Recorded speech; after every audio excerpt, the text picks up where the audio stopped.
To the Real Estate Excellence Podcast. Today I have an amazing husband and wife team. They're one of the most successful teams in the St. Augustine, St. Johns County, Florida area. She is hyper local. Having been raised locally here in St. Johns County, he hails from Cuba. They are both bilingual and enjoy assisting the Hispanic community. Let's welcome the Lopez Group 904, Hannah and Carlos Lopez, to the show. Hello. Thank you so much for having us. So much. Thank I you. pronounced Cuba, right? That's really how it's pronounced, correct? You did Cuba is right, job. not Cuba. It's actually pronounced Cuba. Yes, sir. Yeah, cool. My little Spanish flair there. All right. But appreciate you guys coming down today. Thank you so much. Yeah, we're super excited. Really looking forward to get to know you guys a little better. I know you guys have been doing very well. I see all your social media, and we're going to talk about social media here on the show a little bit and how it affects you, because I think you, looking besides LinkedIn, we talked about you don't have a LinkedIn, but I think you guys should have a LinkedIn page. But I really enjoy your YouTube page, which I think a lot of agents are not doing enough of. And we talked about just, any video you should be doing, you should be putting on YouTube, in my theory, because it's a library. Absolutely. Yeah, That's what, and whether you'll see videos that are 3 years old that people still find if they search a certain neighborhood or whatever. Right. Definitely. So, yeah, definitely. So, need to get better at that. I know. Ladies before gentlemen, so we'll kick off. Hannah, tell us what it was like growing up here in St. Johns County. Oh, man. So I was born and raised here. My parents are born and raised here. I've seen all the change from, 2-lane to US 1 with no lights and tons of trees. Dirt roads. Yep. It's growing, and downtown is crazy. And it was a great little beach town. Did you go to St. Augustine High? Or? I did not. I went to Pedro. Pedro, okay. Yep. So I grew up in the South End and St. Augustine Shores. So, my dad went to St. Augustine High School. No, I was thinking Cole Slate. That's why his name slipped my mind. Cole grew up, obviously, in the northwest sector, and he talks about 210 being a dirt road, basically. And then, obviously, he went to Bartram, which was built around the same time, right? Pedro and Bartram, they look identical when you pull up to them or walk inside. They do, from that standpoint. How do you think that... or what do you do to bring that out in relating to people coming here for the first time, looking at homes? Well, I can easily relate with them, and I can explain all the changes of St. Augustine. And one of the biggest selling points that I like to mention to people about St. Augustine is, even though we are the fastest growing county in Florida, I would say, we still kind of remain small, and we have that small town charm. And so to me, it's, yes, you're going to see a lot of changes. You're going to see more schools. You're going to see more traffic. But you'll never see high rises and souvenir shops and all of that. So St. Augustine still has such a small community. I mean, everybody is supporting local businesses. There's a lot of new businesses. And it's just that local charm is still there. And I think it'll always remain there. Well, I mean, just to call out to the city of St. Augustine Chamber of Commerce and how pro-business they are. Every weekend there's something going on. Tourism is the dollars, because we're Florida. Yeah. But they do everything that they can to be as pro-business as possible, thinking of the bigger picture of, visitors coming here and spending their dollars, whether it's in the restaurants, the hotels, etc. Yeah, and the good thing is that it's not going to be, like Daytona, where there's just all these different shops. Like I said, with them being so pro-business, it's just very, like, the small business. And, families are supporting other families, and I feel like that's what makes a difference in St. Augustine. Right. All right, Carlos.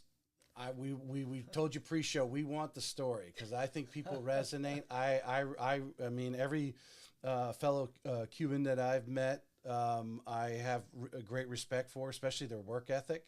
And sometimes they can be super competitive too. I don't know if that describes you a little bit, but tell us about your journey.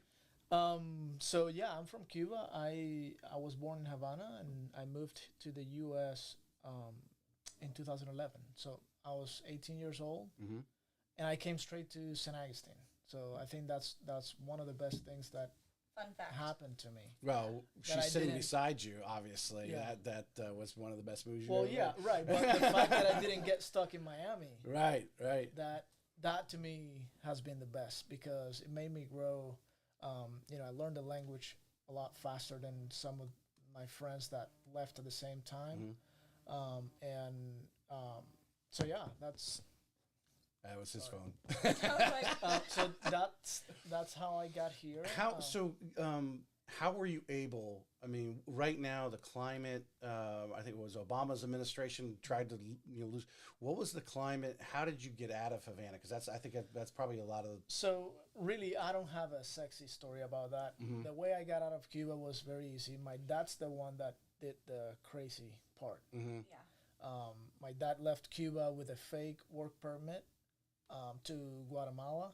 From Guatemala, he went to Mexico. Mexico, he crossed the border. And at the time, you were able to go to the border and say, hey, I'm Cuban. I'm here to, I'm escaping communism or whatever. Right. And Right. he did that, and he was able to enter the U.S. And after he became a legal resident, he put in papers for me and my sister to get out of Cuba. And we just flew, after 5 years, because it took a long time. Right. After right. 5 years, they gave me my dismissal papers for the Army and just let me go. So there was a 5 or 6 year period there you didn't see your dad. Yes, yeah. Wow. Yeah. And that was his total mission. Yeah, that's the reason why he left Cuba, because there's no future over there. Yeah. Amazing. So was he already here in St. Augustine's while you came to St. Augustine? What actually got you here? Right before we moved, he came to St. Augustine. He didn't want us to grow up in Miami. But he kind of bounced around from. Yeah, he went from Miami to Tampa, but he decided to move to St. Augustine. That way we could insert ourselves into the American society a lot easier. And Right. meet me. That's right. That's right. That's actually brilliant. I mean, way he put, because obviously you go to Miami. I think the average American visualizes these communities of there's a lot of cultures that make up Miami, as they do New York, and they generally try to 100%. gather together type of thing. Yes. And sometimes you don't get out in, if you want to call it mainstream. Yourself. Or learn the language. I mean, right. when What you I go to Miami, think about, you just kind of. every time we go to Miami, I think the same thing. It's like it's oversaturated, I would say. There's a lot of opportunity, and I believe that if we were to move to Miami tomorrow, we'll make it, right? With the things that we know now. But coming from a different country straight to Miami where you're comfortable with your language, you don't grow. Right. If you want to grow, you want to get out of your comfort zone, you want to learn new things. That's what makes you grow. That's awesome.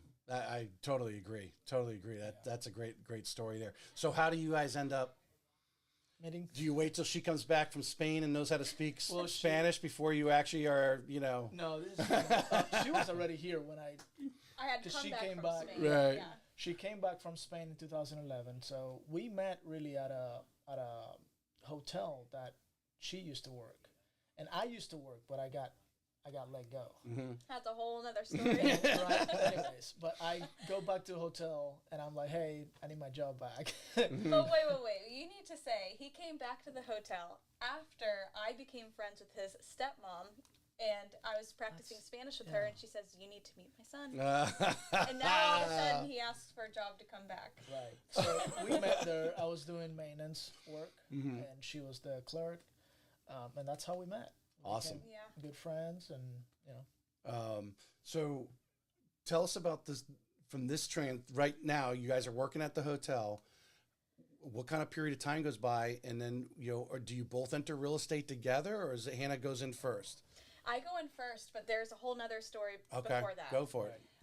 So after I left the hotel, I ended up being a nanny for a little bit, and Carlos actually, the dynamic of our relationship has always been him kind of being the visionary and me being the integrator. I feel like that's always how we've been. So as a nanny, I was like, okay, I love being a nanny for this family, but I want something more.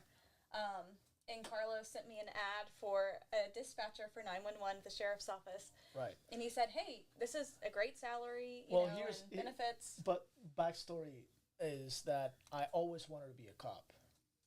Oh, That's what I wanted to do, right? So, but I couldn't because I wasn't a citizen. So when she was telling me that she was, she wanted to do something different, I was like, hey, I just saw an ad that the sheriff's office is hiring dispatchers. Why don't you, you'd be great at that. You have all the skills. mm-hmm. And she ended up applying and getting a job there. Yeah. So I was there for 5 years, answering 911 calls. I was doing the radio dispatch for police. And then Carlos got his citizenship, and he became a cop. Yeah. So here we are again, working together. Right. So he was on the road, and I was his dispatcher most of the time. Well, so let's step back just, on that, because we think the amount of people you meet in that position. Obviously, you probably knew everybody in the St. Johns County Sheriff's Department within a very brief period of time, as small as it was. And, growing now might be a little more difficult now. But again, I think he leads us on a path. And that path was you getting even more ingrained into St. Johns County. And now you out patrolling, you're meeting people and business owners and so forth. Yes. I was meeting, obviously, all kinds of people. Unfortunately, not the kind of people I wanted to be meeting. But yes. And, to me, that job really made me into who I am today. Same. It gave me the ability to talk to all kinds of people, gave me confidence. It's really interesting how it does that. Yeah. Everything is like a little pathway to where we are now, because answering 911 calls, you're dealing with people's worst day of their entire life, and it's whatever they're dealing with, and I'm the first person they talk to. Right. So I had to learn through training how to talk to those people, how to calm them down, how to stay calm myself in really stressful situations. And that all ties into real estate, because obviously real estate, people aren't dying on the phone, but there's emotions involved. There's a lot of emotions. It's the biggest investment somebody's ever going to make, and it's a lot of money. And I think moving is like the top 5 or one of the top 5 most stressful things that you endure in your life. For sure. So I think being able to integrate all of that training has really helped me help people. Yeah. It's interesting, again, like I said, I think you guys are going to be like 176, listening to everyone's story and how certain things fell into place and prepped you for that, because you probably wouldn't even think of becoming a real estate agent prior to doing that. Because I think confidence is one of those things, like you said, being able to talk to anyone. For me, it's been different because I never thought of becoming a real estate agent. That never crossed my mind. However, I always liked real estate, investing. One of the first book I read was Rich Dad, Poor Dad, and then the Cash Flow Quadrant. Right. And ever since I read those books, it closed me on the idea that I needed to become an investor at some point in my life. And that's, I knew that. And then she got into real estate, and then I'm like, okay, maybe this is the universe telling me, hey, this is where you need to go. Exactly. So that's what I did. So you're dispatching. Yeah. What brings the real estate bug, though? I'm like who talks to you? Who do you meet? What happens here? Yeah. So I've always thought about doing real estate. I just never did it. I don't know why, until I brought my visionary along with me to push me. But I had a baby, and then I was pregnant with my second, and I was in dispatch. And I just got to a point where this is really hard. It was really difficult. We were working 12-hour shifts, nights, days. Right. We were on the same shift, so childcare. And it just got to a point, and honestly, Maddie Beal, she's with Momentum right now. She actually sold us our house, and she was 19. I'm gonna call time out right now. I invited that young lady to be on the show. We scheduled, but then she ended up deciding to go to Dominican Republic, I think it was. Oh, yeah. And she's never answered my message again. So I'm dropping it that I'm calling her out, and hopefully you'll call her out to come on the show. Gotta do it. That's right. She is definitely someone you want to sit down with. She's a very special person. She really, really is. When we met her, I think she was 19 years old. She was our realtor. And that was another thing that I was like, man, what the heck? Right. And I told Hannah, I said, this girl, like, she's got time. I remember she showed us a house, and she was like, talking to us. She's very, very social, right? And she was talking to us, and she's like, yeah, and after this, I'm going to the beach with my baby. She's gonna hate this. But no, it made me realize, okay, these people have time. Yeah. They are the owners of their time, and it was one of the things that we didn't have at the time. Right. Well, the laughable thing is, I've had Christina Welch on, and she made it great. It's not HGTV, Everyone sees that. But the real estate industry in general, even on the loan side, especially when I was working for the builders, and they're all working on the weekends. True. So we're answering and doing pre-approvals all weekend long. Yeah, open houses and all that. You learn how to your business is your lifestyle. Right. It becomes a lifestyle, in that you're working 24/7 at every opportunity, meeting, talking to people, networking in a subtle way. You're not selling anyone unless they tell you, hey, we're looking for a home. Otherwise, but most people are going to they want to talk about real estate. That's a very common neutral thing to talk about. Yeah, definitely. If you're gonna do real estate, yes, it does have to become part of your way of life. However, I'll say this, because a lot of people say you're a realtor, you never have time for anything. If you master your schedule and you schedule the time for you in your schedule, you'll be able to have it. And Exactly. you don't have to work 24/7. If you run your business like a business and you don't let the business run you, Right. that you have that, you are able to achieve that. I think a lot of agents that get caught up or too overwhelmed, or I mean, some of them probably even burn out, is they're not like, okay, my kid's ball game's tonight, so I'm blocking that time off because that's what I'm doing. And if someone calls and says they want to look at a house, I'm saying, hey, sorry, I've got another appointment. 100%. The one thing I learned at Quicken Loans early was they said when customers call, don't be so quick to answer the phone right away. Send it to voicemail. Wait a couple Figure minutes out. and call them back, Yes. because you're busy talking to somebody else, and you want them to have the perception, which becomes reality, is you are busy. You are working with other people. These people are not your only customer on the street because you're that good. Yeah. And with that being said, it's like, don't get me wrong, if you are starting and you're brand new, you should be by your phone. Yes. You don't have the luxury of having the time. You have to do it. But as you go, and as you're making money, you're getting more clients, try to accommodate yourself to where you have that life that you want.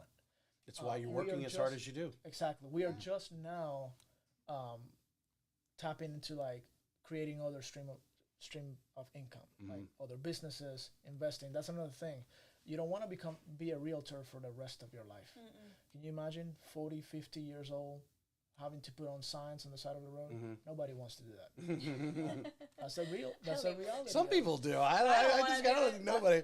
I think some people get caught up in it, and they love. There's parts of it. I think everyone does what they do, and there's something that's part of it that they love. Yeah. There's a lot of other stuff that they don't. Could let somebody else do. Yeah. There's always something. Whether it's a negotiation or whatever it is. Yeah. If I had to advise my child, I will let him know that, yes, make the money now, but invest it. That way later you don't have to do those things. I totally agree, to where you don't actually have to answer the phone. Yeah. Because it's a trap.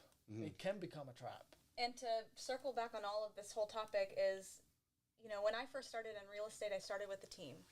And so the way I was getting leads was through Zillow. So well, we go back rewind just a little bit further from there, because we didn't actually get to the point of what was the enticement to come over to real estate? What made the jump, help you make the jump? So I called up Maddie and I said, hey, I'm really thinking about finally making the jump. As crazy as I was, I feel like we always make really crazy decisions in the most crazy time. I mean, I was pregnant with a child. I had no means to quit my job.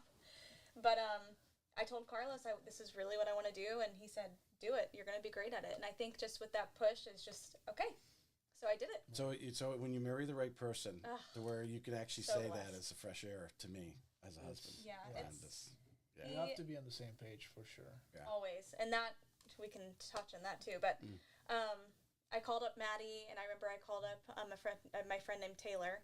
And Maddie is with DJ and Lindsay. Taylor is with the Newcomer Group. And I said, tell me, what I should be doing. I'm a mom. I'm pregnant. I'm expecting. But I want to make money. What do you think? And so I kind of weighed my options, and I ended up going with Luke and Sadie. And it was great. I mean, they have molded me into the person that I am today professionally. And then I got to a point where, I really wanted to brand my own way, and I really wanted to build my own clientele. Right. And right. and that's kind of where I went. So 2021, I went on my and own. both of those groups are fairly similar. DJ and Lindsay are very good friends with Sadie and Luke. You see them going to dinner all the time or whatever, you know, their different events and so forth. They run their business probably, if I was to like name the top 5 unique real estate agents that are running their business, you know, like many others are not, those two would be in that top 5 group easily, just because how they do it. How, for you being new, never sold a home before, you know, you went and, well, in this case, you actually spoke to 2 similar brokerages. You chose Luke and Sadie for whatever reason, maybe you want to mention or whatever, what is about them that clicked with you. But you come to work. That's their, yeah. I had a baby on the way. I was like, how much money can I make before this baby comes? And I remember asking Taylor, how much money do you think I can really make before I have Ruby? Right. And she told me an amount, and I just thought, I cried. I was like, that I could make that amount of money before I have a child? And she's like, yeah, like easily. And that's when everything changed for me. So at that time, we were doing Zillow calls, and it was whoever got the phone first. They have different systems now. Yeah. But in that time was whoever got the phone call first is the one who got the lead. Best bet. I'd be driving, and I'm like, doop, I got it. Every time. And that's what I was saying about, like, if you're starting, that should be your attitude. Yep. Yes. You don't have the luxury to not do that. No. I wanted to make as much money as I could before Ruby came, and obviously after she came. But, you know, I knew I was going to take some time off and stuff, so I wanted to bank as much as I could. And we did, and that was just completely life-changing. I had no idea that was even possible. So I continued doing that, and that's kind of what I was saying about answering your phone. In that time, it was Zillow leads, so it was, you know, you are tied to the phone. And even if you have certain schedules that they set for you for, like, on-call schedules, that's what you had to do. And I think she doubled my salary in half a year. I'm serious. Yeah. That's what happened. Yeah. Yeah. So initially, because I want to tap on that, because I know there's a lot of, I get the messages every so often. Someone will watch one of the videos or one of the reels that are put out, and you know, at that time, money was the foremost thing in front of you, because you were probably working paycheck to paycheck on a county salaries that you were. How have things evolved for you in what your mindset is and attitude now that you've been in it and have continued success? You mean my mindset in real estate? Well, getting away from just, hey, how much money can I make this year? Yeah. That's not probably, you don't even really, you envision this is my goals and this is how much I can make. Now you probably have a different attitude every day than how much money can I make before my baby's born? Yeah, now, I mean, we're opening up a new business. I can't talk about it yet unless you want to, but that's launching. We'll have a in follow-up. We'll do a follow-up 30-minute market update is what I call it. We'll stream and we'll talk about that when he comes out. That's really amazing. But when you think about, you know, I often humble myself a lot thinking about that time in my life when I was, you know, living paycheck to paycheck or, you know, all of those things. And then to when you have a lump sum of money in the bank to where you're comfortable. And I think now it just kind of changed the mindset of you still have to kind of almost have that mindset in a way to just really respect the money that comes to you and to respect thank you, you know, because and that money can go quickly, and a lot of people spend it quickly, and we've done that. I mean, everybody's done that. When you get more money that you're not used to having, you don't really know how to control it. But I think for us, back then, educating ourselves has been, and investing in ourselves, you know, just reading books about how to invest. Getting a coach. Yes, That's all what of I was those going to say. We didn't have a coach back then, so a lot of that money, it just, you know, just went away. Let's tap on the coach, fill in the gaps. So you're doing well. You're you know, doubling his salary or whatever, however you gestured there. Carlos, when do you go, hey, maybe I should get out of the patrol car here? It was it was about 2 years after that, right? Yeah, so I went on my own in 2021. And so I want to say this. To get you off. But yeah, so it was about 2 years after she went to real estate, and but I really didn't want. I've seen Maddie, I've seen other guys in Momentum Realty, and I was like, that's really the group of people I want to be around. I really want I didn't resonate with any other team out there. And so I told Hannah that I said, I will get my real estate license, but Momentum is where I want to be. And, me at the time, Momentum wasn't even taking new agents. Right. Right. So, I kept working on my real estate license, etc. And then she decided to go on her own and do her own branding and stuff like that. And that's how I was able to get into Momentum. Because if not, I would have been able to. Because you have to sell a certain tier before you can get accepted into Momentum. Yeah. Now they have different programs for newer agents, but at the time they didn't. Yeah. When John and Brittany, what are they called? They have the Ascend. The Ascend, Ascend Group. Yeah. For the newer agents. Yeah. So, that's how I got into that. But I always knew. I was very clear. Okay, so let me get this straight. So you had to have your father come to the States to get into the United States. Yeah. You had to have your wife do really well at Momentum to get you into Momentum. Is that what we're? There's a lot of behind the scenes, and quite frankly, that's All right, so let's bring it back. Now we filled it. You jump out of the car. You jump out of the patrol car. You're going. Do we immediately form a team? I mean, this is in discussion. We're immediately the Lopez Group. Yep. So we formed the team. He stayed on part-time as a cop because it was just kind of like the rocky market. Benefits and which now again after tons of education we realize those benefits are nothing because I mean they're great. They are great.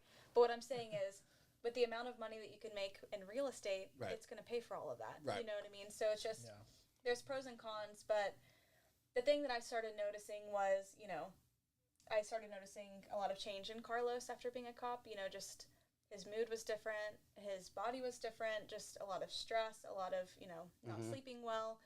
And, once he got into real estate and he jumped out of, being a law enforcement, it has changed our life for the better. And, I tell him, I'm like, not being a cop looks really good on you.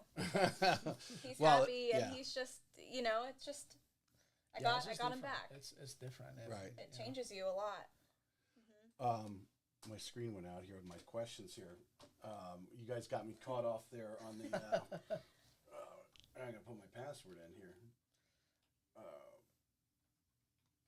it in correctly. There we go. All right. So I want to just backtrack a little bit because I always think there's a new agent or maybe an agent struggling, which we could talk about. But you come in, you bought into the structure that Sadie and Luke had put together. How important, when you're looking back now, was that for obviously I assume you believe, because it's based on what you've expressed, you chose the right brokerage, but you bought into their systems, you went after it, and then just how structured environment that they provide. Looking back, how do you think that changed your career? Versus, I'm sure you've met other agents that started at many of the other brokerages in that are available to go to, and how that had helped you versus some of the struggles that they're going through. No, the newcomer group taught me everything. I mean, they had the ad spend to where there were leads all the time. It was up to you to close them. I mean, you were given leads every single day. So if you have the mindset to go for it and you're willing to just hustle as hard as you can, I mean, I was there for about a year and a half. Honestly, that's their structure of, office time and respecting your schedule, that still follows me to this day. Right. And, I learned so much because right before when I joined there, it was right when COVID was about to happen. So we had no idea that was obviously going to happen. But then the market went crazy. And so all of that was like contract experience, just how to show houses, how to close people.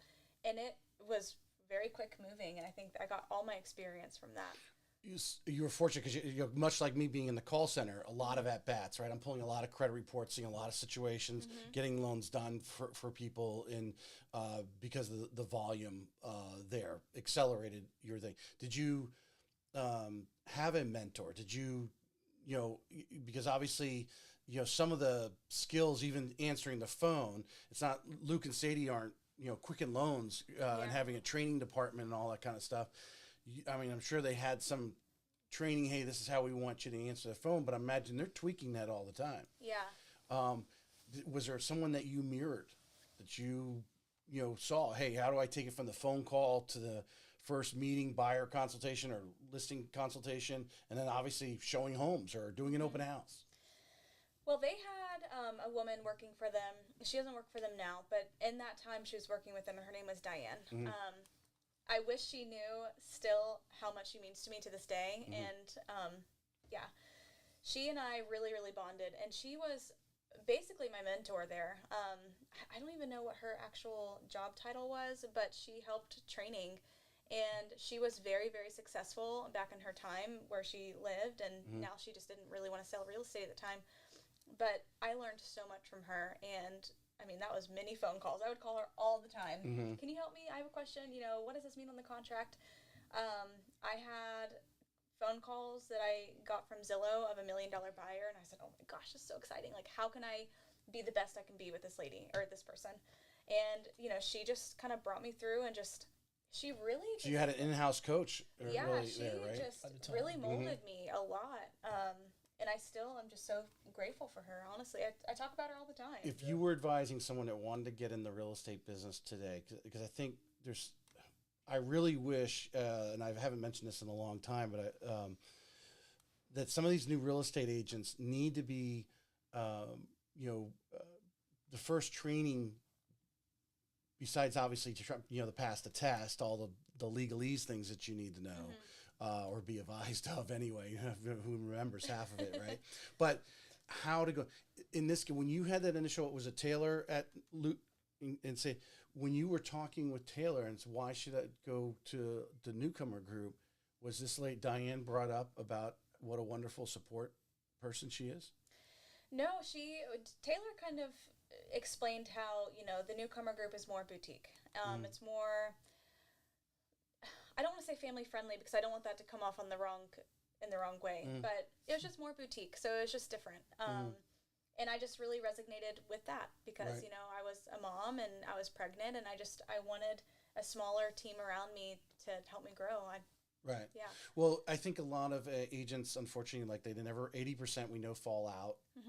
They never renew their license, and it's because they didn't choose the right brokerage. But it goes beyond just choosing the right brokerage or even broker. In this case, newcomer group sounds great, tight knit group that support each other, and then all of a sudden you get there and you find Diane, which was double bonus. Yeah, it was.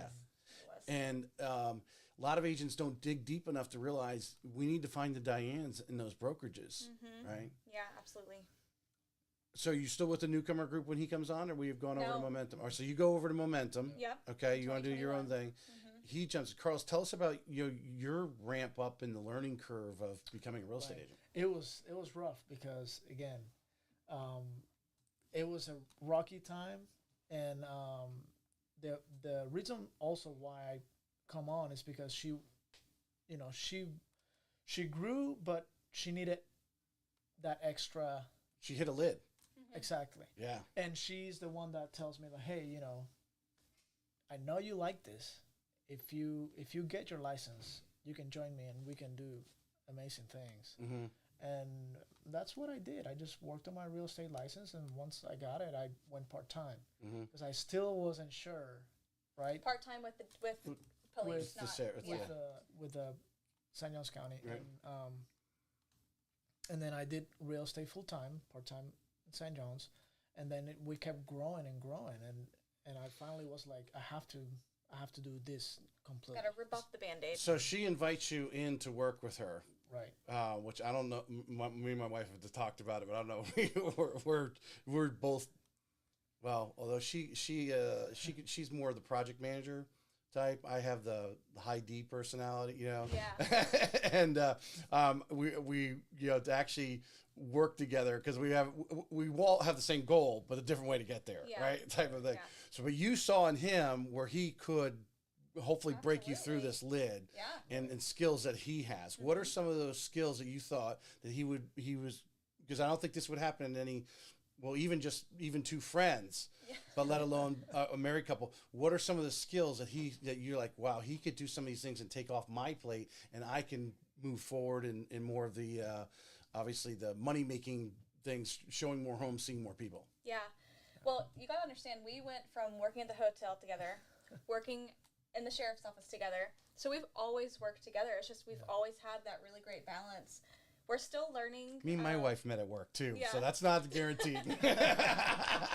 You know, we're still trying to find our balance and how things move, but it's not perfect by any means. No, God, I never said that. But you know, Carlos has this. What is the word? I don't know how to say it, but he can really see something from like an aerial view and just kind of like check himself out and think of like the big picture, the big vision. And I'm stuck in like, no, but I have to finish this Canva. I got to do this invite. And he's like, but no, like none of that matters. So I think for him, it's just truly the visionary of our company of like, where are we going? How are we going to get there? That's not working. We need to, you know, pivot this way. When I'm more of like, just tell me where to go and I'm going to do it kind of thing. So I think he just ultimately is a visionary. Because I can relate to that part. Yeah, there's like, okay, so, and it's, you learn by maturity too. It's taken me a lot longer. I see people like Ms. Beal, there's, you know, doing wonderful things. And I've had a lot of agents under 30 years old. I'm like, man, I wish I, you know, had your skill set when I was under 30. It took me long, but to actually sit back and go, okay, do I want to even send that text message? You know, or you're in negotiations. It's like, okay, in the long scheme of things, if you know, it's like a chess game. If I move over here, what are they going to do? And you start like trying to move 2 or 3 steps ahead to see, is it even worth, like, you know, is that important? Yeah. You know, is that text message really going to, or is someone going to get ticked off? And now I'm like backstepping. With that, well, for him, it's funny. For him with negotiation, I mean, that's what he's done for years as a cop, you know, so for us, I kind of almost not leverage. really negotiation. Well, no, but like you have. Dealing with conflict, very easy for me. Yeah. And to me, I'm a softie, so I'm like, they didn't put an exclamation point on the text, like they hate me, you know. So or when you have just leveraging that out to him for Carlos to kind of, he's more black and white. What I'm kind of, you know, so it's setting clear expectations. Yeah. That's good for both sellers and buyers. Yep.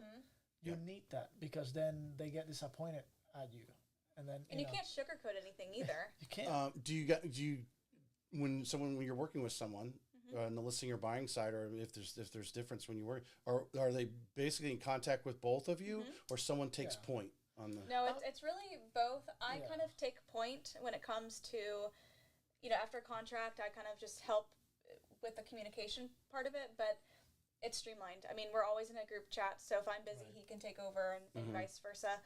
But people ask us a lot of the time, you know, so for listing appointments, do you guys go together, or is it like exactly? That's my next question. Yeah, we always go together, we get them. Because people like it. They can resonate with us. They like our dedication to each other, so they can see like, okay, if you guys are dedicated to each other, I know that you're showing me that you're dedicated to me, and then. It's also really important that we have 2 different views of something. So if a seller says, do you think I need to do this or should I do this? You know, I'll give you my opinion, and then Carlos gives you know, his different outlook, and they like that we can kind of ping pong the idea around rather than me coming in there and telling them they need to do something. So I think it's very comfortable, and you know, we're all about building relationships. That's really our tagline. And so going in there together, I mean, we're just building a relationship for the long run. Well, you hit on something there, because a lot of people, you know, when we leave a conversation, oh man, I should have said this or I should have said that. But when you're there together, he's listening to you, what you're saying, and then he's able to, you know, maybe, you know, you left something out. Maybe he, you know, I think in sales, a lot of people don't realize the ability to, I call it, I've talked about on the show, to turn it over, right? Because you could be going, and you're not by yourself, and they're like, okay, but you're not saying the right thing. Yeah. But he's able to evaluate that conversation. I'm sure vice versa happens as well. All the time. And then insert a statement in there, and they're like, oh, okay, now I get it because she said it. Yeah. You know? And sometimes Carlos is very black and white. So he, you know, as an example, not that this has happened, but he'll say something like, no, the paint color has to change. And I'm like, well, no, I mean, it's beautiful the way it is. I just think that, so it's just, Right. he's very black and white, and I'm more like, I can take it and make it, just put some flowers and make it a little bit prettier. Right. But, it's funny, our dynamic like that. And it's interesting. My former boss at Quicken would tell you, "Oh, you're good with the Northeast." I grew up in the Northeast. I was born in New York. Grew up on Cape Cod, Massachusetts, and having those people it's a different conversation. You can be like, to the point with some of them.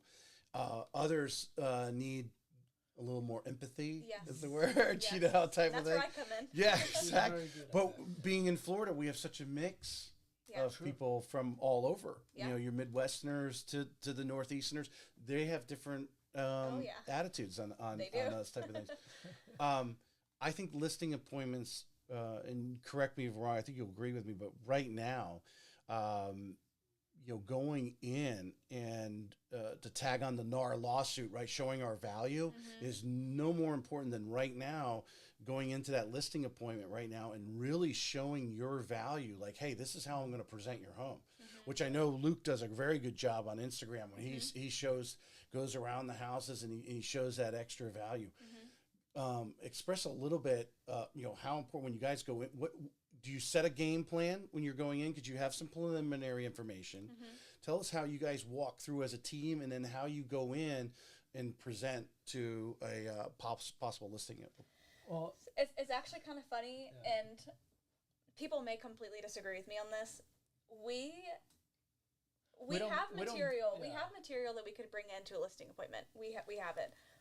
I typically go in there kind of empty-handed. I go in there with the knowledge that I know, when they bought it, what the comps are, all of that. And I do sometimes leave it in the car or if I have it down. But I'm not going in there to show them all my stuff. And I just don't. We're not trying to sell. I think there's two streams, right? We go in there trying to help them. What do you need to do? If I have to force myself to you and sell myself, then I'm not that good. Yeah. And there's no point of me going in there saying, like, I sold this, I do this, I do that, I can do this. They probably hear that all the time. And so for me, it's like, tell me what you need. We went on a listing appointment here recently, a husband and wife, and they're sitting on a lot of equity right now and they need to upsize, but they weren't really sure what they wanted to do. So we could have went in there, we could have closed them on selling. You need to sell, now's a great time. We're hitting the spring market, blah, blah, blah, blah, blah. But we actually turned it to say, have you thought about renting this out? You could cash flow positive. I mean, probably like $1,000 a month just from that. And that would help cover your next mortgage or whatever it is. And they love that. Right. I mean, just the fact that we are going in there with different solutions for them. I mean, not that we're going to make money on them renting it out, but it's not about that. It's about building the relationship and building the trust. Yeah, and you have to think about what happens after the transaction. You got them to sell their house, and after the transaction, they might be thinking, man, maybe we should have done this. But if Carlos wouldn't have, pushed and me, then they resent you. Yeah. They might not tell you, but if they think that, they might not call you ever again. Right. You got that transaction that time, but you're never going to get anything after that. Most of the people, and I say most because you always have a client that, it doesn't matter what you did. Right? Yeah. But most of the people that we do business with, they're on our phones forever. Yeah. It's a relationship that will be there forever, Yeah. And I'd rather do my business that way because it compounds. Right. So, well, I think the differentiator, like you said, you're the solution provider. So anyone listening to the podcast today, they want to learn something from this segment that we just talked about, is going in and listening to them instead of coming in and being garbage. We call it garbage of the mouth. 100%. And then going, hey, based on what you said, we would professionally suggest this. Yes. And to go back to the listing appointments, I've just some comments that I've heard over the last few months in the current market going into 24. We have more buyers that want turnkey. They don't want a project. They don't have time for a project, let alone money for a project.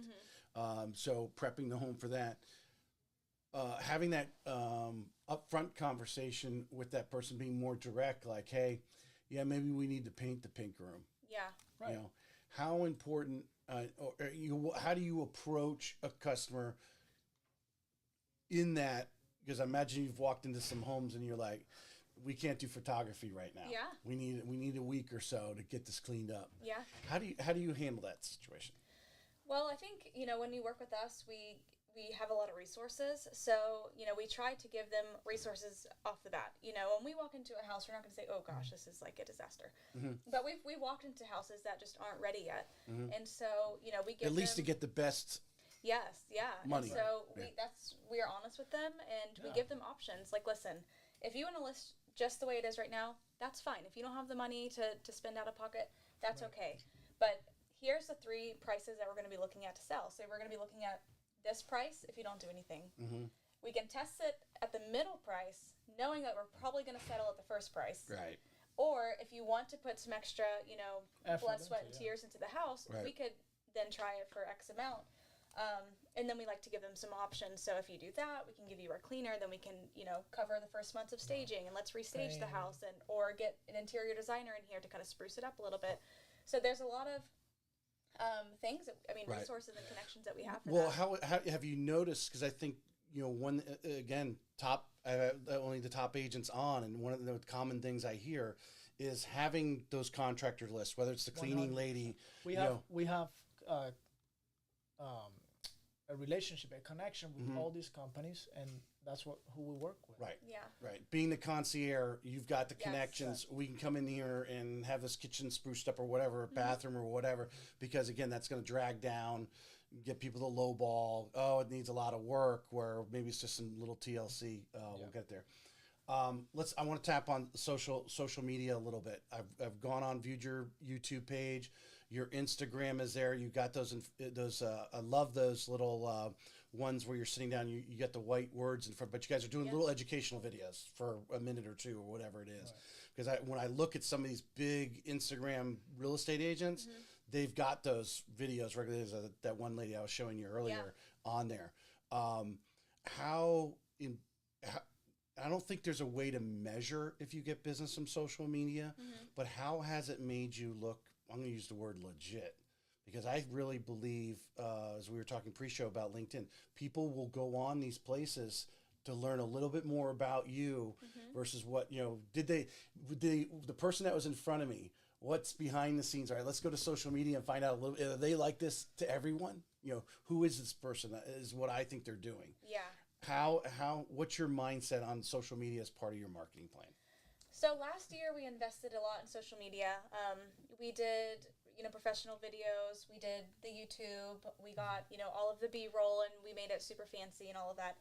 We got a lot of compliments from many people. Oh my gosh, you guys look like you're doing so great. You guys look like you're doing so busy, or that you're being so busy. And, that's great. And I love the compliments. But after doing just some more digging on people that I inspire to be like in the real estate industry, nationwide, I personally really love the raw videos, because that's who we are. We're not the flashy realtors that show up in a BMW with a big bag, and that's just not who we are. And so I think, to be more overly genuine, staged videos.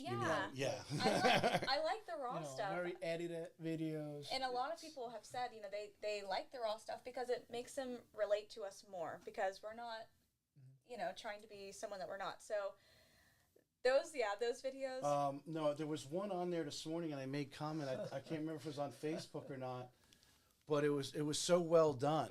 Oh, that one. Did I mention you saw my comment? I did that in 30 seconds on CapCut. Yeah. That was really good. That was really Thanks. good. Yeah. But I did use some of the B-roll that we did in our old videos, but I really love those old videos that we did, but I'm really trying to get into the more raw footage, or just kind of creating fun stuff that are quicker. I love reels. I think that's really fun, and it's just, it shows our life with music behind it, which is more fun. But yeah, so I think I'm trying to balance social media, because it is hard to handle that, and I would love to leverage that out at some point. I would love to leverage that out. Well, are you scheduling time for it? We were talking about scheduling earlier. Are you like, hey, whatever, Monday, Tuesday morning, whatever, we're going to spend an hour to do it? Or are you kind of more like, hey, we got some time, let's shoot a video? Kind of like that. As of right now, we are like that. Yeah. Last year, we had it scheduled. We did, yeah. Wow, your videographer is supposed to actually show up here. You know, Matt. Matt. I love him. We were going to cut a couple. Yes, he does some great stuff. And I always like to come in. We'll hopefully, he was supposed to be here by now. I'm surprised he hasn't opened the door yet, but hopefully he'll come in. Because one of the areas, well, I noticed on your website you have a handful of YouTube videos that you have there. I think a lot of agents are not doing enough in putting it on YouTube as we talk pre-show. It's a library. You're right. Yeah. And I know you have some neighborhood videos in there because you just tell you at the neighborhood right across or an address or whatever. Yeah. That address is ever Googled. Yeah. That video is going to show up. Google and YouTube. Yeah. They're like married, like Facebook and Instagram. True. Yeah. And Yeah. I'm not a super tech savvy person, and Matt honestly was like helping me so much because I'm like, how do I do this? What does this mean? Right. But yeah, you're so right. I need to just get more into the YouTube. We just get busy, and Well, with kids. And you it's make the just, videos, just put them down there. Yeah, I mean, I know you're so right. yeah. I know. We need to. If you saw the mountains of content that I have a 2 terabyte Google Drive. Yeah. I mean, I load everything on, I save everything from all the shows on there, so I could go back and go, oh, I'd really like to get so-and-so's attention. They were on the show a year and a half ago. Boom. Boom, I take that reel and pop that reel again. Yeah, yeah. Type of thing. But again, these people from out of area, they're looking, they're Googling, whether it's the neighborhood, whether it's to find out background for you, and that YouTube, it's there, and it will pop up 3 or 4 years from now, whatever. Absolutely. As this show will pop up. If you Google, a lot of people have been on the show, it'll come up, Apple Podcast. Right there, and then it'll have the YouTube video underneath it as well. There's a YouTube video about the person as well when you search. We talked about a listing consultation. Let's talk about a buyer's consultation. Okay. What is the Lopez Group in going into that? I know today you more working organically from the many clients you might have gotten off of Zillow now are here and referring you. Is that pretty much where your business is coming from? And a lot of our sphere of influence, being born and raised here, I have a lot of connections, and so a lot of friends and stuff like that. So that has been a huge lead source for us, just in being in the community. Join the social media with the circle of influence. Okay. You mentioned earlier, a lot of people are seeing your videos. Oh, you guys must be so busy. I'm seeing all these videos. Yeah. That's the perception that they're getting because you're top of mind. It's so true. Yeah. It's true. I've had agents, you talk about when they first got started doing a bunch of social media videos and their friends going, oh man, you must be killing it. And they hadn't even sold the house yet. Yeah. Some of that perception has become reality. A lot. Yeah. But staying top of mind, because I think that's where people are like, oh, do you get any business from social media?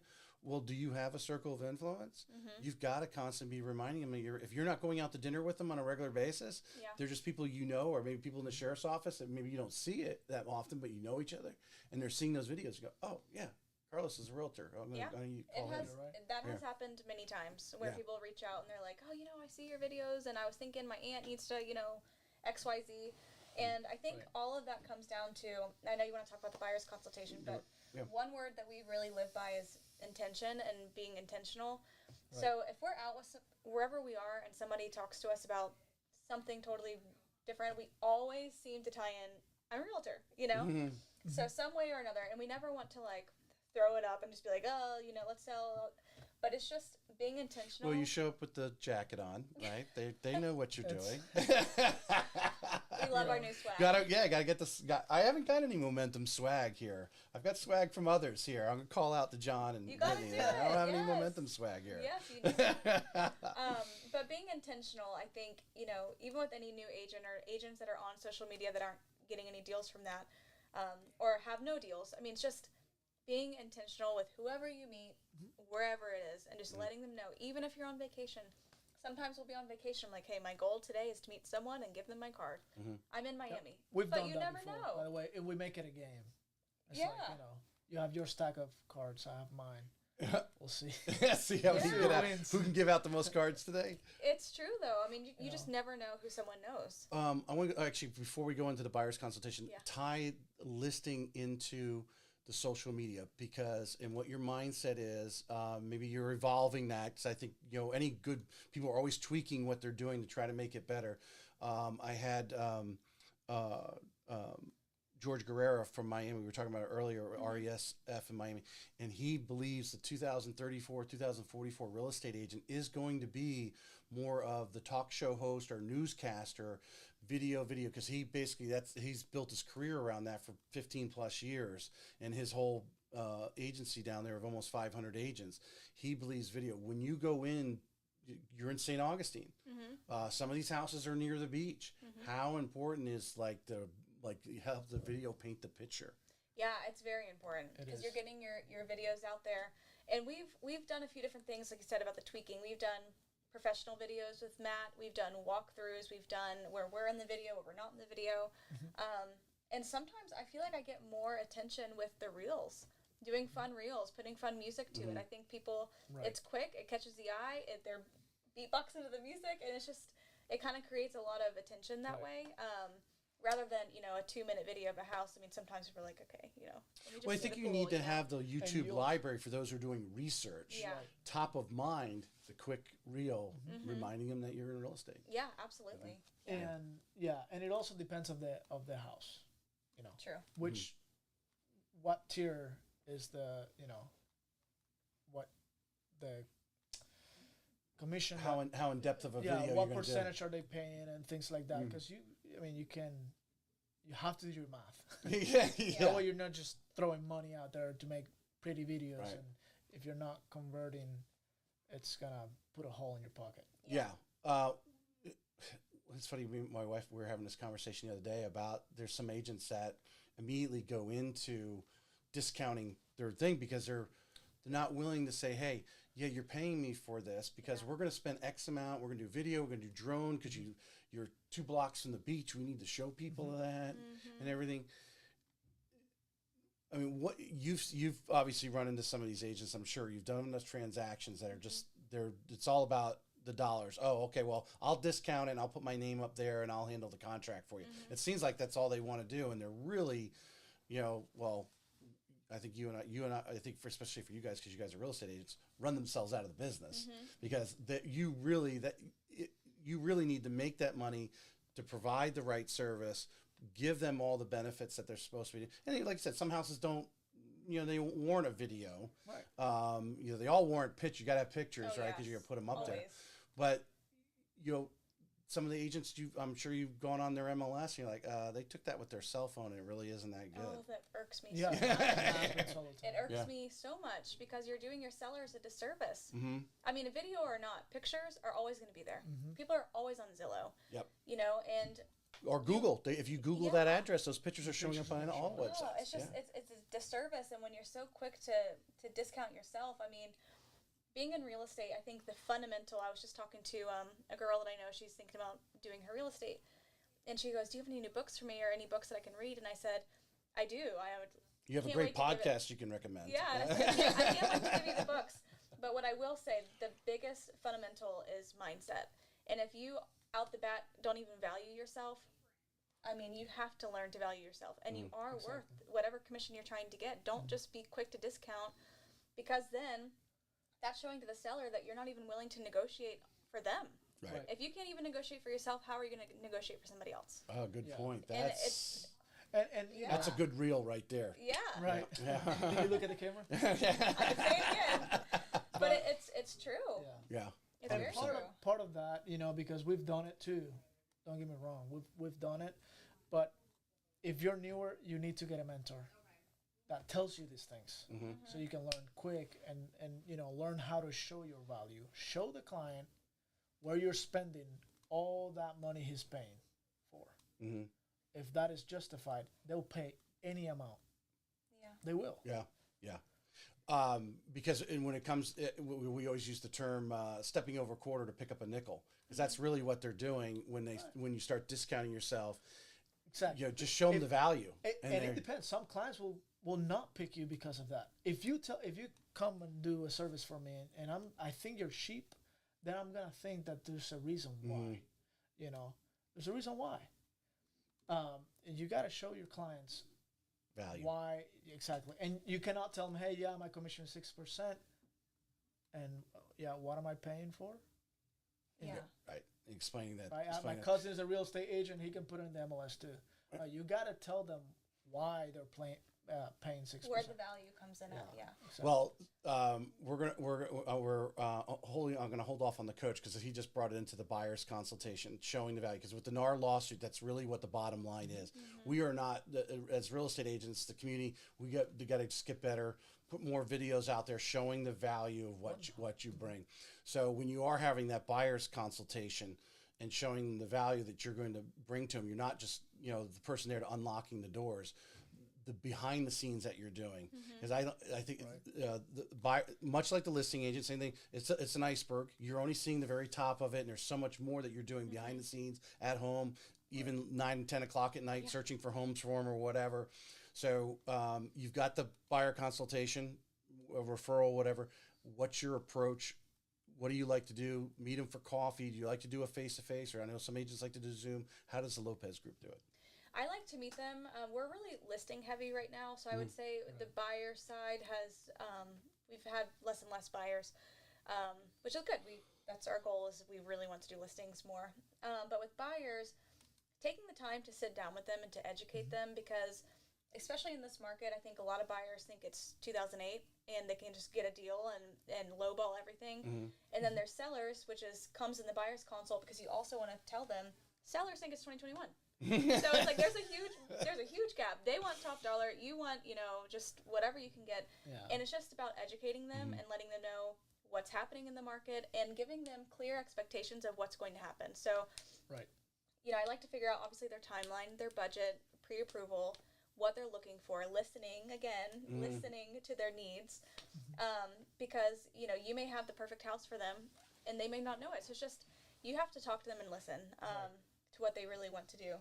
But I think just figuring out all of those boxes of the timeline and the budget, and explaining to them how it's going to go. Okay, so we're going to start looking at houses, and when we start offering, just letting this is what's going to happen with negotiations, inspections, going over that, because you almost want to just give them the news of what could happen, almost worst case, before they know. Because if they love a house and then you get an inspection report back and it's terrible, that is just heart-shattering to anybody, because they're like, oh my God, I thought I already envisioned my family in this house. How are we going to do this? So I think just kind of explaining how the inspection works and how most of the time it's a lot of information that seems terrible, but, you really got to focus on structural, electrical, the roof. So all of the other things, the cracks in the sidewalk aren't, they may see like a huge, big red flag, but. Well, like when a buyer, they move to the point of making an offer. So they're throwing their heart out there, because now the emotions get involved. They must have some emotional connection with that property. Yeah. Now you and I know some of them fall out for good reason, and actually the next property is really the one they really wanted a lot of times. But as an agent, speaking to other agents that might be listening, you've got them on the hook. So doing the things you just said, preparing them for the inspection report, so that they aren't scared. I mean, and how important is to have a relationship with a good home inspector to begin with that actually knows how to present that to them, rather than throwing it at them and then scaring them and they run.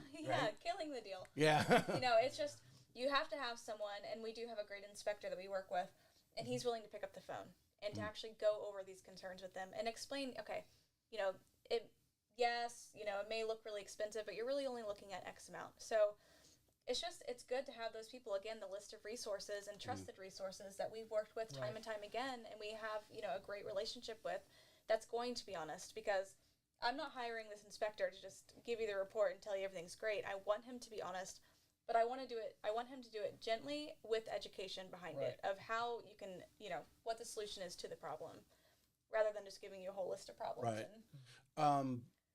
Obviously, we got a lot of new construction, which is most of the inventory, out there right now.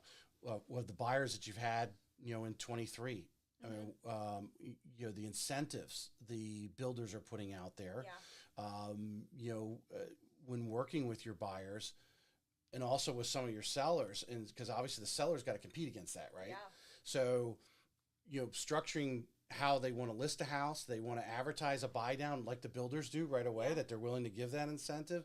Talk a little bit of that, and of your mix last year. I mean, how much new construction did you end up doing? Because I think a lot of times, like anything, the people come in, they think they want new construction, they end up buying an existing home, and vice versa a lot.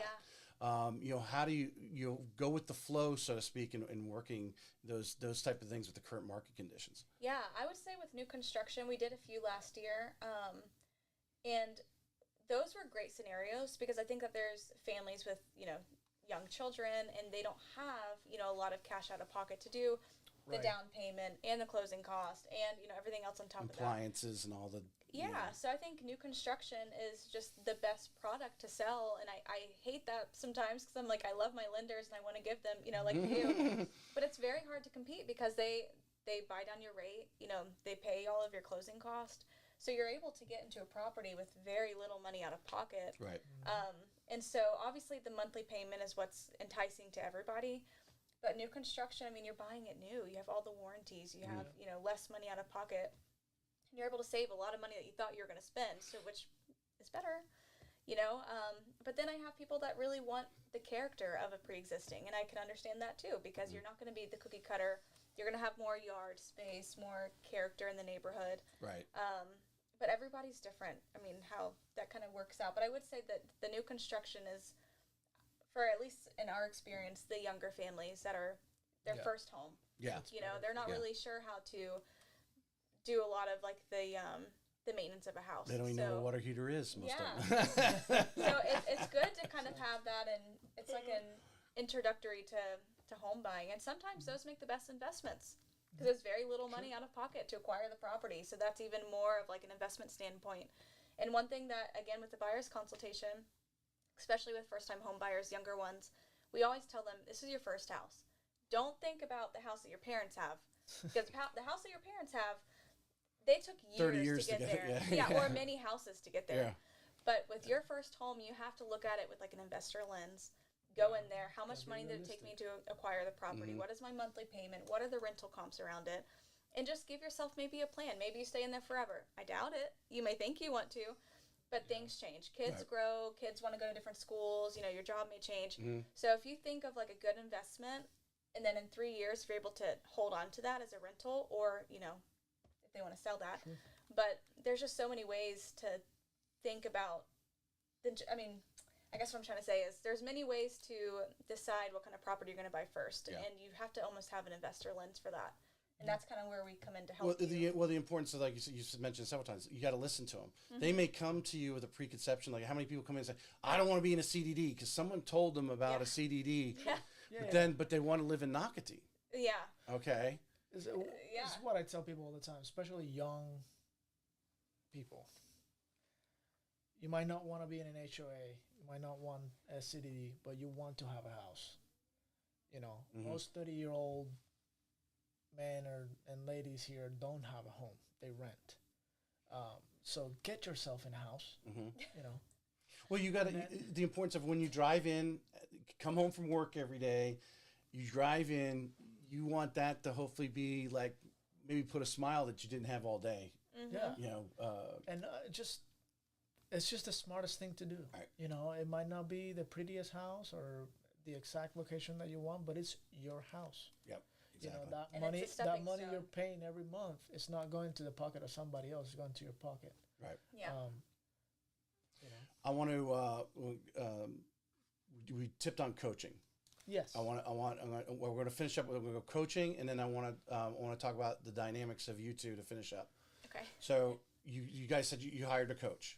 Yes. So at what point did it come to a realization, or just going to a conference or something, or listen to John speak about coaching? It's like, hey, maybe I should try this. What triggered you to say it's time to bring in a coach? Well, for us, I think I joined her. We grew together to where we could. And to learn more, we needed somebody to teach us more. Right. And that's what happened. Yeah, and John and Brittany gave us a lot of recommendations, and they had a coach come in to teach momentum for like a day or whatever. And we just we really liked her, and she had so much history of experience and of success. So she mentioned to the Momentum tribe that she's willing to take on new agents, and that was just a conversation that we had of like, we need to invest in ourselves. We just went to a conference for multifamily investing. That was the first conference we ever went to. Right. And that was like, now I understand the conference life, because you go there and it's just like, you're so just hyped up and you have so many goals, and You're surrounded by like-minded people. oh my gosh, It was amazing. a Jake and Gino conference. It was And that fantastic. just kind of changed our mindset a lot about a lot. Things that you're doing. Yeah. So, for those who've never had a coach, because I'm totally, you know, like I said, I hired a coach for the podcast, right? And he told me a lot of things I'd never even listened to a podcast before when I was first said like, hey, maybe this is something I want to do. To give you the behind the scenes, like stuff that's down the road, like you need to prepare for. But I would imagine, and you correct me wrong, the coach didn't come in and just say, all right, you guys need to start doing this, this, and this without even evaluating what you were doing. right. Tell us how that first meeting that you had, or first initial meetings that you had before they actually started inputting some advice. Right. Well, to me, I felt like it was like couples therapy. it was intense. Because Yeah. she asked us a lot of questions. She wanted to understand our dynamic, our family life, our financial house. You know, there was a lot. She was like a coach of like, almost like a life coach. She's not a life coach, but it was basically a life coach. Right. And I think she just has this way about her that she just peels and peels and peels back the onion. And she peeled a lot through us. And so she realized like, okay, this is where, you know, you guys need to work on. And part of those things is differentiating ourselves, because we are together a lot and we love to do it together. But he's really good at certain things. I'm really good at other things. And it's just good sometimes to separate, and we can conquer It's just more. more efficient. Exactly. It's more efficient. And she did sessions with her first, and then sessions with me, and then after she figured each of ourselves better. Because you're going to answer a question sometimes differently because she's sitting there. No, we're just different. Yeah. You know, she needed to get to know us individually first to then figure out how to do it, you know, with us. Because you don't know some of those, like the family life, how that's actually affecting the business. You need to know that. Yeah, Exactly. absolutely. Yeah. Exactly. And with him being a cop, you know, that was the biggest stressor for a little bit. And so she was also just kind of like pushing us to just do the damn thing, you know. Yeah, We finally did, and it's just like we've never looked back since. And you know, one of the things that she said to me that I'll never ever forget ever, because we wanted to open up this other business, and in my mind I was like, oh, I'm kind of afraid to tell her, because you know that means that we're going to take not a step away from real estate. Real estate is our main baby, but it is going to take some attention away for a little bit. And I didn't want her to say, well, when are you going to have your time to do all these things? Right. So I went in there with like my tail between my legs, and I was like, so we're thinking about opening up a new business. She's like, okay, tell me about it. We went through everything, and she's like, okay, so how many hours do you think it's going to take you away from real estate? I'm like, here it is. And I tell her, and she says, no, because I think it's a brilliant idea, and you guys are going to be really successful. You need to put time into this. And I told her, but I'm a real estate agent, and I just, I want to do these things. And she's like, let me stop you right there. This is the main thing she told me that just changed my life, I feel like, forever. She said, you're not just a realtor. You're a real estate agent. You're an entrepreneur with a real estate license. And to me, I said, you know what? That is so true. And it just enforced the fact that I can do other businesses. I'm not just a realtor. I'm an entrepreneur with a real estate license. So I can do a lot of other things and be successful at it and sell real estate, because all of these other businesses that we're going to implement, they're all going to be lead generation sources for real estate. Right. So Exactly. it may not be directly tied in, but if there's one thing that she taught me was that, and that was really empowering for me. Yeah. All right, so let's talk about what are some of those things? What is his superpower? That's not going to. What's his superpower? Oh, God. Vision. Here we go. Vision. He has a lot of ideas. He does, and most of them are amazing. There's some that's like, all right, that's How are we going to implement that? Yeah. I'm like that. But I'm like Carlos. Yeah. Well, my coach, she taught. I mean, she helped me. Like, she was like, you gotta write those ideas down. Mm-hmm. You gotta write them down. You gotta, because if you don't, I also feel like ideas are just esoteric things, right? You know, if you put them down in paper, you bring them to the physical world, and that is the first step to getting. I'm going to take that advice today, right there. Yeah, I'm it's gonna take that true. one. We do vision boards. I mean, we do a lot of like the journaling Yeah. and the writing down. You have to, and I don't. Yeah. You know, me by myself, I cannot do any of the ideas I have. But I also, someone once told me, like, you know, Henry Ford. He wasn't building the cars himself. You know, he had way smarter people than him Hired engineers to, doing those things. You don't have to be it. The ideas come to you. You gotta find the resources and the people to do implement the them. things. Right. You know. Does the visionary? I'm going to use the word creativeness because I think that comes into the visionary part. I mean, when working just with an individual deal and negotiating, I mean, like you said, we talked about chess earlier. That creativeness, that visionary is like, okay, let's look at this transaction. It's gone off the tracks. How can we get it on? How can we make, you know, a win-win situation for both? I imagine that comes in a lot in that situation. She talks to me a lot. If she's like dealing with some type of negotiation, she's like, hey, you know, this, pretty much with every negotiation. And I give her my input. Sometimes she doesn't like it because I can be like, no, just, you know what? It's just no. Just don't know and fire the client. I know it's crazy, but sometimes it's better. And that's just, you know. All right, what's Hannah's superpower? Oh man, she is. Besides, she's got that great smile and looks good on the Instagram Right. reels. No, she's very smart. So I feel like her superpower is how diligent she is with everything she does. That's something that, man, you can be brilliant, you can be a brain, if you are not diligent and have discipline, you'll never accomplish anything in your life. Nothing. And for me, that's been the main blessing, that, you know, having her, having that discipline that supports me. It's amazing. Thank you. Day after Valentine's Day. Look at that. But it's true, and it's a huge help when it comes to business. Right. Yeah. Huge help.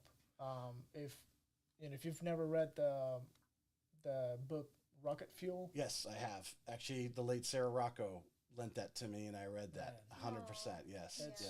It's a powerful thing to have those things together. It's powerful. Yes. And we never really knew that until we had a coach. Yeah. Right. Who finally, she was like, cleared the fog away and kind of put us in our place of like, you're the visionary, you're the integrator. I took the Rocket Fuel assessment. Have you ever taken that before? I think it was in the book, wasn't it? Yeah, Was it like a little pre-quiz or something like Yeah, that? you can do it online. Yeah. If anybody's listening, it's really important to do that. Do it online, quick. Yeah. His visionary score was like, Yeah. just to the max. And it's interesting because mine was 50-50, visionary and integrator. Because I believe in manifestation. I have visions of our future. We do vision boards. We do all of those things, but I can integrate it. If you and if you're as an integrator, don't see his vision, then it doesn't connect, in my opinion. Now, you guys, so you have to have a little bit of visionary to say, oh, that actually is a good idea. Let me see how I can integrate it. Yes. Because a lot of times she's like, no, what are you talking about? Yeah, yeah. And sometimes some ideas are not for, it might not be for today. It might be for 5 years. 100%. You never know. So that's why they just come to us and we just spit write them them down. out. Yeah. I write them down and I live them there, because the time will come to where I'll be able to do that. And we're opening up another business, and there's an idea that he wrote down that's going to scale this current business, which we didn't really think that they could relate, but it's true. I'm like, oh, and then with this, and then with that, in like 3 years, we can add this, and then we can go here. So we almost have like a map of how we want things to look. I think a lot of people are in the box on some of those things. Like, I find it, well, another thing, to go back to John Maxwell, he says one of the 25 things to influence people is introducing them to other people. So I find so when whether I'm sitting here having a conversation with somebody and you bring up something and I'm like, oh, so you don't know photographer or whatever it is, and putting and you got to get outside and then how can this person help this person? You know both people, but they don't know each other, and you say, you know what, you need to meet so and so. Yeah. And to get out and how that business is going to, integrate. And then, again, I think a little bit at the, Dan Gilbert owns Quicken Loans. He owns many different companies and all of them feed back in some way to each other. Yeah. They lean on each other, whether it's leads, hey, I'm dealing with a bunch of home buyers. Well, they have a lot of needs, right? They need real estate agents. They introduce real estate agents to customers all the time. Hold on a second. We need, now they've got the app out there. It'll tell you all the, all right, well, we're getting everyone's financial information. How about an app that tells them where they're blowing their money at? Yeah. That all those things integrate to each other. And he's surrounded himself by people that are finding these small businesses. He may not have had the original idea, but they're like, hold on a second. I could see how that, and everyone, and he called it, eat your own dog food. I think it was basically, he would not allow anyone to do a mortgage that could be done at Quicken Loans with anyone else. If you went to another lender to buy your house, that was not, but it's not like he made it like a no-brainer. I mean, you got the wholesale rate, and that sort of thing. He wanted everyone to have, everyone that worked there had a Quicken Loans that they bought, had a mortgage, type of thing. But you got to bring all that together. And I think a lot of businesses don't. Yeah. They just kind of stay in there too. You have to have the visionary, the integrator is making that one business work. The visionary shows how all these other businesses can intertwine and network. Yes, absolutely. 100%. Yeah. Anything we haven't talked about? I mean, we could talk for hours, but I know. No, I think we've covered a lot. Anything you want someone out there to know about the Lopez Group, whether I'm sure you guys being top producers, you probably get asked all the time. So if there's an agents out there who aren't doing very well, maybe want to know about momentum and why you guys are there, and we're so passionate, as Carlos said, he wouldn't go anywhere else. He said, basically, is what you said. I think. I'm not leaving. That's what I would say to any new agent, to find a brokerage where they have really good training and support, people that want to help them. Sometimes you go to a big team, and it's awesome, but no one's there to help you. Right. And everybody's competing. They just want you to make the phone call. Well, to tap on that a little bit, I think some brokers run their course. John and Brittany are very young. So, how important is, if you're going to lead brokers and want to be part of this, the momentum family, I'm sure every day they're trying to figure out a way to stay out in front, be bringing you guys new stuff. Like obviously a coach moved your business. Hey, maybe we should go to this event together and go, and you get energy from that. How important is a broker to be out front leading like that? And it's a challenge. It's a challenge for a broker to do that. It's so important. If your broker is not a leader, it's not gonna be like momentum. Momentum, I mean, they're smart because they have created so many ecosystems within Momentum. They're now helping you fund, any flips that you want to buy. So if you find a flip, they're able to lend the money on it, So you have that. You have the title company, you have the lender. Not necessarily saying you need to use all of those people, but they just have so many resources, and now they're trying to do marketing resources. Like, what do you need? And they're always asking, what do you guys need? What do you guys want? Let us try to implement it. Just tell us what you want. They're out there searching it down because you're doing your day job. You're showing the houses. You're talking to new customers, and sometimes you can hit a lid there, right? You fill your bucket. You don't have time to go find the next thing that's going to, in the next market turn, what's going, and to have someone foreshadowing or just being out front looking for those things for you, which obviously makes that's the value they're bringing to you guys. So much value. 100%. I mean, that's like just touching the surface of the value that they give us. Momentum Realty is the best brokerage in Northeast Florida. It's hands down. It's great because we got a commercial right there. Seriously, Carlos is gonna. It is the truth. Well, I'm gonna cut that clip. I know, but it is so true because honestly, people have seen it when you're in brokerages that are so big. Momentum was really small. Now it's grown a lot. that you think that you don't have access to your brokers, and I could text him right now, and in 2 seconds Yeah. he'll text me right back. I have him. I've texted him. We were talking about the lending thing earlier, and he responded in a reasonable period of time. That's his Yeah. job, because he knows. He's like, I'm not even selling real estate anymore. All I want to do is support my agents any way that I can, and if I could be quick to respond and quick to meet with you, it's just That's yeah. leadership and making you feel valued. Exactly. 100%. And I honestly think, the work that I've done and the volume that I've sold on my own, not having leads and, bringing him on and everything, it's been because of their support and them telling me you can do it. There's so many brokerages that kind of almost cut your legs a little bit because they don't want you to leave. They want you to stay. And all they want you to do is flourish, and they're willing to give you all of their years of training that they've done and give you for free and just tell you, like, go spread your wings. You can do all of these things that you want to do. You can do And it. sometimes people just need that. All I needed was that. And whether they actually, they don't actually know if you're going to be successful on it, but just having someone say, "I believe in you." Yes. Yep. Yeah. For sure. It makes a difference. And honestly, that's why, with him, that's all I needed was for him to say, go do it. Yeah. Rest My is wife history. asked me yesterday, hey, we have some condos. We got 6 or 7 of them, and one we're flipping. And she's like, I'm looking at this one here, and, I'm like, honey, you're the real estate agent. The worst case is you buy it, especially if the person's willing to finance it in-house. I said, if the market actually softened, what would we lose? $10,000 or $20,000? Maybe. We've got all these others that we've gained so much on. Yeah. Go for it. Yep. Exactly. If you think it's a good idea, I got you. Yeah. Let's do it. I love it. Yeah. That's all you need. Guys, I appreciate you